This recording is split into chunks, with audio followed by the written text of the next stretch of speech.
Buenos días, alumnos del Newman. Este ya creo recordar es el tercer vídeo sobre representaciones gráficas, perdón, el cuarto. Ya hemos visto histogramas, gráficos sectoriales, hemos visto gráficos de columnas y de barras.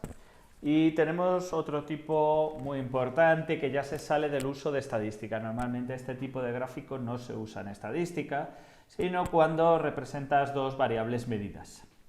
En verdad también es un uso estadístico porque normalmente estás midiendo dos variables en distintas condiciones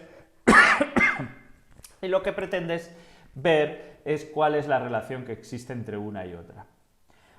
Cuando queremos hacer esto, esta es la representación más típica en física, lo que hacemos es una representación por dispersión de puntos. Insertamos gráfico.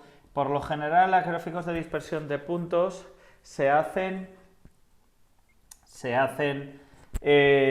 cuando ambas variables son cuantitativas continuas. Y nos vamos a gráficos de dispersión. ¿De acuerdo?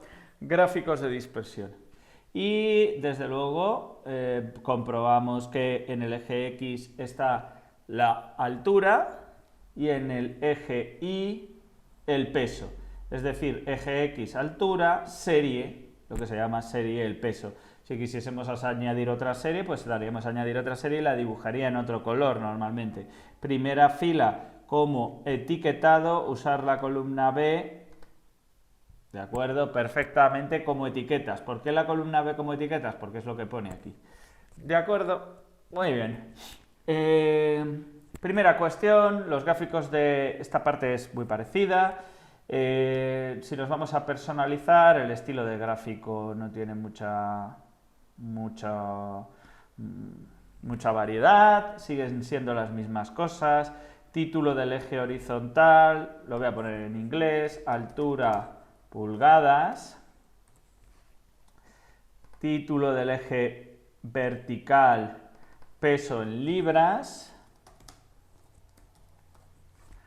¿De acuerdo? Título del gráfico,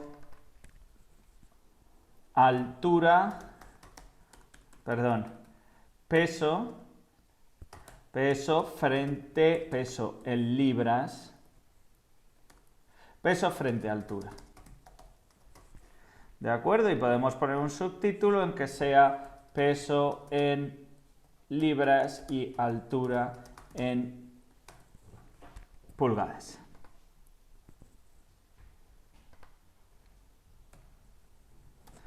¿De acuerdo? Se podría poner, de hecho, mucho mejor así, peso, unidades, libra, y altura, que normalmente se indica con una H y un igual, en pulgadas.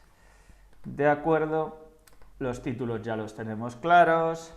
La serie es uno de los elementos que más nos interesa, porque aquí sí que vamos a hacer, o sí que se pueden hacer muchas veces,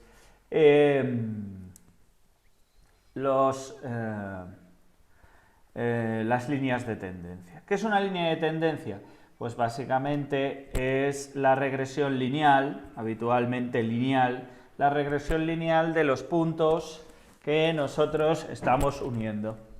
O sea, que los puntos que estamos representando, perdón, no uniendo. En etiqueta, siempre usar ecuación, por favor, siempre usar ecuación. ¿De acuerdo? Y habitualmente mostrar R cuadrado. ¿De acuerdo? La correlación. Mostrar la correlación.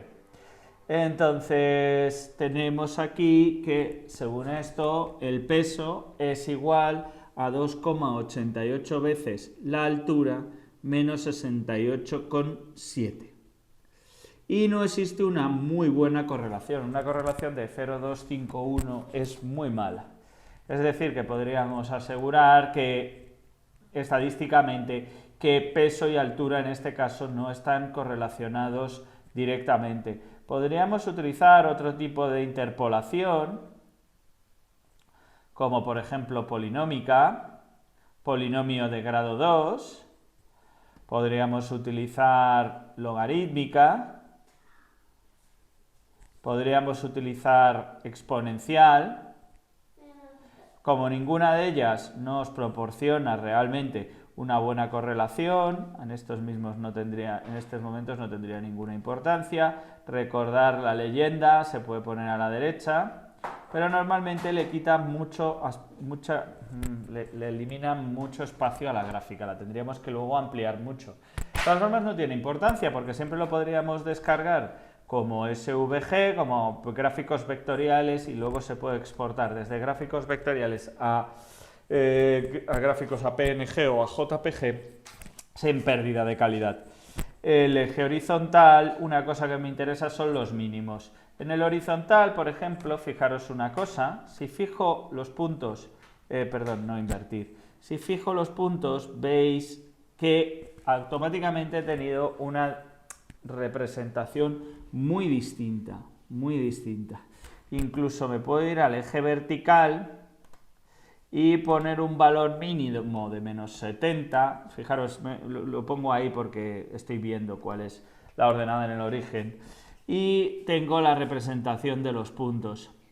Vemos que los puntos están muy apelotonados, están muy compactos, formando una nube dispersa, y que existe una correlación muy baja entre ellos. Se pueden hacer muchas cosas, escalas logarítmicas, etcétera, pero muy interesantes suelen ser las líneas de cuadrícula. Por ejemplo, en el eje vertical me podría interesar poner 9. En el eje vertical al poner 9 regularía, perdonad, esto en automático es esto, las secundarias, para poder ir viendo 10, 20, 30, 40, 50, 60, 70, 80, 90, 100. Y así podría saber exactamente la precisión de los puntos. Si fijas una gráfica de esta forma, con el que se vea el 0, etcétera, te das una idea realmente de la colocación de los puntos, pero pierdes gran detalle sobre realmente cómo estaban colocados. Aquí veis que existe muy poca correlación entre los puntos, no siguen una línea, no siguen una recta o no siguen una parábola. En cambio, si fijamos en el eje vertical, quitamos el menos 70 y en el eje horizontal quitamos el mínimo, podemos ver que aparentemente con esta representación existe una buena correlación. En verdad la correlación no es muy buena, habría que tomar muchos más datos en diversos intervalos para asegurarnos de que la correlación es buena.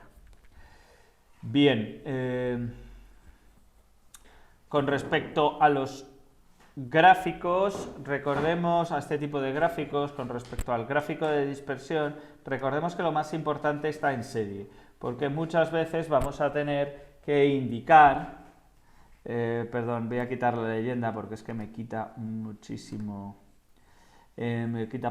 espacio. En serie recordemos que lo más importante sería la línea de tendencia, que normalmente va a ser lineal. Podemos modificar la opacidad de la línea para que se vea más o menos, la podemos poner de otro color, de acuerdo, la podemos poner de un color que destaque mucho, y de etiqueta, por favor, utilizar siempre la ecuación y mostrar R cuadrado para la correlación.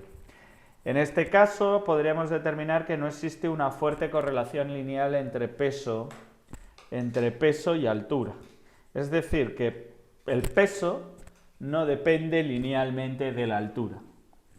Y existe una correlación, si hiciésemos R, si R cuadrado es 0,251, si tomamos la raíz cuadrada me da una correlación, un R de 0,5. Un R de 0,5 en estadística, voy a ver si lo preparo para el próximo vídeo, no es muy buena.